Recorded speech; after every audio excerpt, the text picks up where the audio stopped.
One میں آپ کا خیر مقدم ہے۔ اسرائیل کی نصیحت، ترک صدر خطا کر گئے، ایران اور شام کے خیمے میں کھڑے ہیں اردوغان۔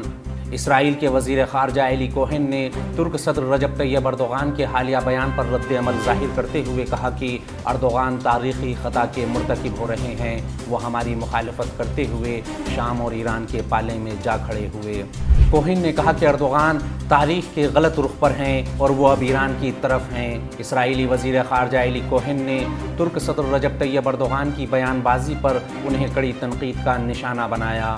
انہوں نے دعویٰ کرتے ہوئے کہا کہ اردوغان حقیقت کو مسخ کر رہے ہیں اور تاریخ کے غلط رخ پر ہیں۔ وہ ایران، لیبنان، شام اور یمن کے ساتھ ہو گئے جنہوں نے 7 اکتوبر کے حماس کے حملوں کی تعریف کی تھی۔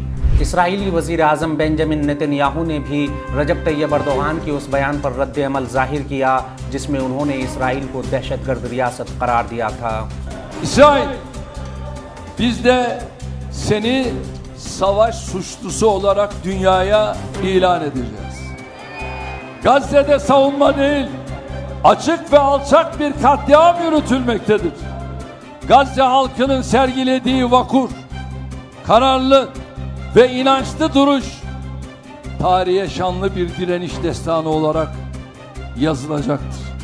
نیتن یاہو نے کہا کہ دہشت گردی کی حمایت کرنے والی جو قوتیں ہیں ان میں سے ایک صدر اردوغان بھی ہیں۔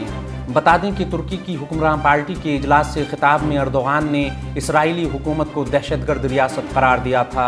ترکی کے صدر نے کہا تھا کہ اسرائیل ایک شہر کو اس کی آبادی سمیت مکمل طور پر تباہ کرنے کی حکمت عملی اختیار کر رہا ہے۔ میرے دل میں کیا چل رہا ہے میں خود اس سے واقف ہوں اور میں صاف کہتا ہوں کہ اسرائیل ایک دہشت گرد ریاست ہے۔